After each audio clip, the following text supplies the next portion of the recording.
दोस्तों, आज की इस वीडियो में बात करेंगे आपकी और हमारी और महामारी की, जो करीब फरवरी मार्च के महीने से लगातार भारत में और भारत के लोगों के बीच में एक बहुत ही बड़ा डिबेट और डर का कारण बना हुआ है।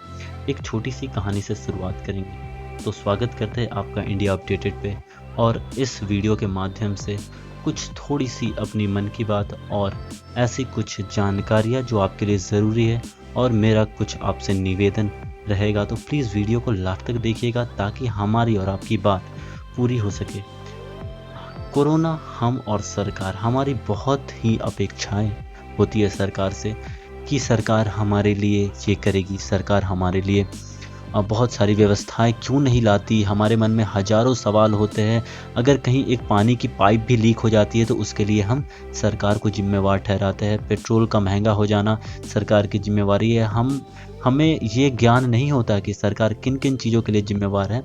हम अपनी जिम्मेवारी भूलकर सरकार से सवाल करने लगते हैं। तो इस वीडियो में जो बात होगी, कोरोना, हम, सरकार, आप, हमारे ये बीच का क्या रिश्ता है, कहाँ हमारे में कमी रह गई है, कहाँ सरकारों में कमी रह गई है, सब के बारे में आज हम बहुत ही डिटेल में बात करने वाले हैं। कोरोना वायरस की जो महामारी है उससे सिर्फ भारत ही नहीं, पूरी दुनिया प्रभावित रही दोस्तों, पूरी दुनिया प्रभावित रही, और लाखों करोड़ों की संख्या में मासूम लोगों की जान गई।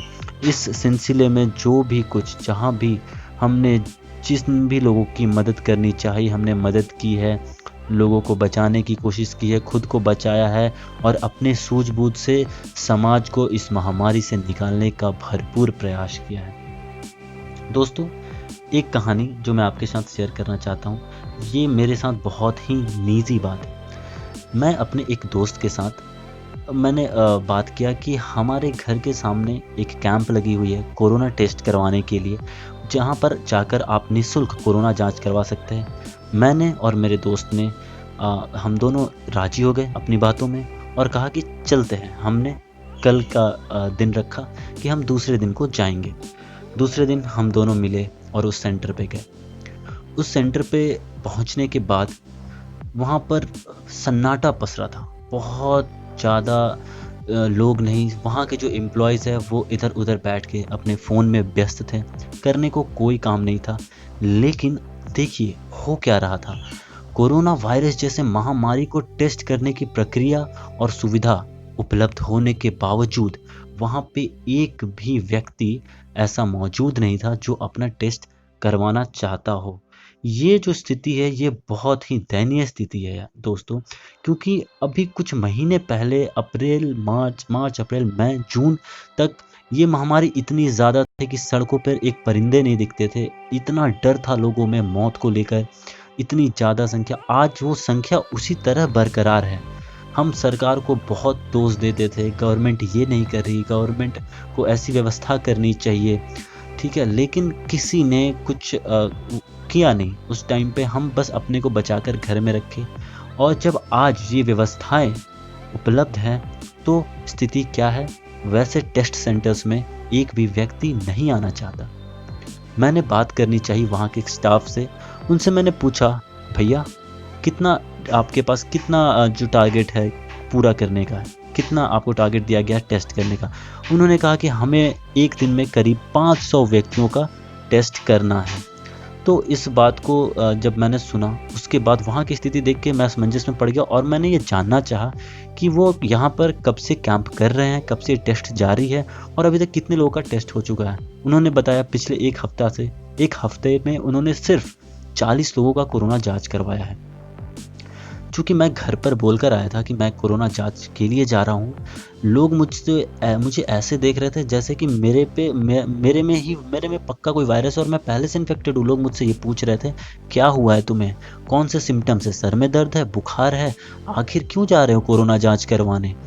दोस्तों, मेरी माँ बहुत परेशान, उनको तो समझ में नहीं आ रहा था कि आखिर मुझे हुआ क्या है, मैं क्यों जा रहा हूँ कोरोना जांच करवाने, मुझे कोई अंदर से तकलीफ है क्या। और मेरे पिताजी एक और बहुत ज़्यादा गुस्सा, क्या ज़रूरत है कोरोना जांच करवाने की, क्यों आ गए हो, क्या ज़रूरत है। दोस्तों, ज़रूरत है, अभी जब हमने देखा लंबी कतारें, बहुत लंबी लंबी कतारें, घर वापस होते मजदूर, खाने के लिए तरसते लोग, बदहवास परिवार, चारों तरफ ये स्थितियां ऐसे, कुछ लोग, आधे से ज़्यादा लोग क्वारंटाइन, कुछ लोग सड़कों पर, कितने लोगों ने तो अपनी जान तक गंवा दी घर लौटने के दौरान। उनकी जान महामारी ने नहीं ली, उनकी जान उनसे पैदा जो घबराहट थी उससे हुई। आज जब वो घबराहट दूर करने के लिए सरकार ने ऐसी व्यवस्था की है आपके घर के आसपास, तो आप जा नहीं रहे हैं। आपसे बस यही निवेदन है कि आप ऐसे सेंटर्स पे जाए, क्योंकि अभी हम इस महामारी से उबरे नहीं हैं, और जब तक हम उस सेंटर में जाएंगे नहीं, हमें कैसे पता चलेगा कि हम पॉजिटिव है कि नहीं। क्योंकि आपको ये बात याद रखनी चाहिए कि इसके जो सिम्टम्स है वो दिखते नहीं हैं। हो सकता है कि आप इन्फेक्ट हो जाए और बहुत दिन के बाद आपको सिम्टम्स पता चले कि आप इन्फेक्टेड थे, और ये बहुत आपके हाथ से निकल जाए और आपकी इलाज के दौरान आपके साथ कुछ ऐसी दुर्घटना हो जाए। तो ऐसा दिन ना आए, इसके लिए एक पुख्ता आंकड़ा सरकार के पास होना ज़रूरी है। हाँ, ये बात सही है कि हम क्यों कोरोना जांच करवाएं जब हमारे में सिम्टम्स नहीं है। दोस्तों, कोरोना जांच करवाना इसलिए ज़रूरी है क्योंकि सरकार के पास ये आंकड़े तो जाएंगे कि कितने लोग हैं जो संक्रमित नहीं हैं, और जो पॉलिसीज़ बनती हैं, जो नियम बनते हैं, इन आंकड़ों का उनमें बहुत बड़ा योगदान होता है। क्योंकि आपके घर में अगर राशन ख़त्म होता है तब तो आप राशन मंगवाते हैं। आपके पास एक आंकड़ा होता है, आपकी तनख्वाह आती है तो आप एक आंकड़ा निकालते हैं कि हाँ, मेरी तनख्वाह में मुझे इतना यहाँ खर्च करना, उतना वहाँ खर्च करना। तो आंकड़े प्लानिंग के लिए बहुत ज़रूरी होते हैं, और अगर आप कोरोना जांच नहीं करवाएंगे तो ये आंकड़े जो है वो सरकार के पास कभी नहीं जा पाएगी, और सरकार एक मजबूत रणनीति इस महामारी से लड़ने के लिए नहीं निकाल पाएंगी। और फिर आप दोष किसे देंगे? जी हाँ, सरकार को ही दोष देंगे कि सरकार ने ये नहीं किया, सरकार ने वो नहीं किया। आपको समझ में आ रही है हमारे आपके बीच में, सरकार के बीच में और इस महामारी के बीच में क्या रिश्ता है?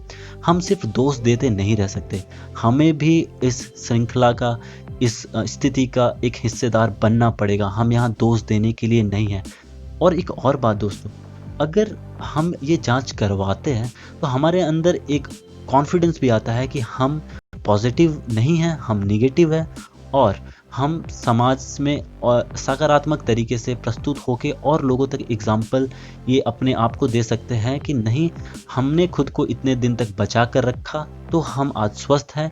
आप भी मास्क, सैनिटाइजर जैसी चीज़ों का अगर इस्तेमाल करेंगे तो आप भी अच्छे से सुरक्षित रह सकते हैं। इस वीडियो का संदेश बस यही था दोस्तों। जब मैं कोरोना जांच करवा के वापस आया, ये है वो सेंटर जहाँ पे मैं गया था। आप देख सकते हो ये सारे जितने भी आपको खिड़कियाँ दिख रही हैं, यहाँ पर जो भी स्टाफ है वो अंदर में काम कर रहे हैं। एक भी व्यक्ति अंदर में स्टाफ के अलावा नहीं है, और एक एम्बुलेंस इस इंतज़ार में खड़ी कि अगर किसी को मदद की ज़रूरत पड़े तो वो उसे तुरंत अस्पताल लेकर जाएगी। मैं एक बहुत ही रूरल एरिया से बिलोंग करता हूँ। वहाँ का ये एक सरकारी विद्यालय है, और ये जो सज्जन आपको दिख रहे हैं ये हमारे मित्र हैं जो हमारे साथ जांच के लिए गए थे। और हमारे अलावा इस पूरे परिसर में एक बंदा भी नहीं। ये जो स्कूल है इसके मैदान देखिए, बच्चों के नहीं आने से यहाँ पर घास जम गई है। तो ये स्थिति है यहाँ पर। अगर आपके आसपास भी ऐसा कोई भी सेंटर है जहाँ कोरोना जांच चल रहा है, तो ये मेरा दिल से निवेदन है आपसे कि प्लीज़ जाइए और अपनी जांच करवाइए। कॉन्फिडेंट रहिए कि आप नेगेटिव है, और आप समाज में एक सकारात्मक शक्ति के रूप में अपने को प्रस्तुत कीजिए। ये बहुत ही ज़रूरी है आपके, हमारे लिए, हमारे परिवार के लिए और हमारे समाज के लिए। जैसे ही मैं कोरोना जांच करवा कर आया, मैंने ये स्क्रीनशॉट लगा रखा है, ये मैसेज मेरे फ़ोन में आया that rapid antigen sample collected, मेरा नाम, और उन्होंने मुझे बहुत सारी रेफरेंस आईडीज़ दी है, डेट दिया है, और नीचे यहाँ पर एक लिंक दी है जो आपको जांच करवाने के बाद भी मिलेगी। तो मैं आपको ये प्रक्रिया भी बता दे रहा हूँ। कुछ नहीं होगा, आप जाएंगे, आपको तुरंत एक आपका नाम पता लिखा जाएगा और आपके फ़ोन नंबर लिए जाएंगे। उसके बाद आपकी जांच की जाएगी और विदिन 10 to 15 मिनट्स आपको वहाँ पर रिज़ल्ट बता दिया जाएगा। उसके बाद ये मैसेज आपके फ़ोन में एक ऐसा आएगा जहाँ पर ये नीचे में आपको लिंक मिलेगा।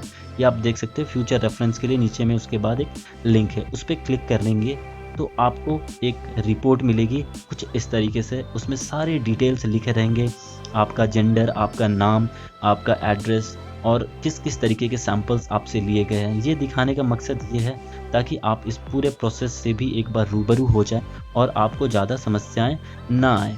तो इस तरीके का 3 पन्ने का डॉक्यूमेंट्स आपको मिलेगा। इससे आप अपनी स्थिति को जान सकते हैं और किसी भी तरीके से अगर आप ऑफिशियल नीड है आपको, तो आप इन चीज़ों को उसके लिए यूज़ कर सकते हैं। तो इस वीडियो का यही मकसद था कि आपको जागरूक किया जाए।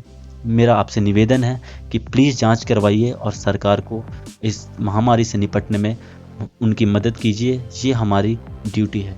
आई होप आपको चीज़ें समझ में आई होगी। So thank you very much for watching this video guys. Be updated with India updated. Signing off.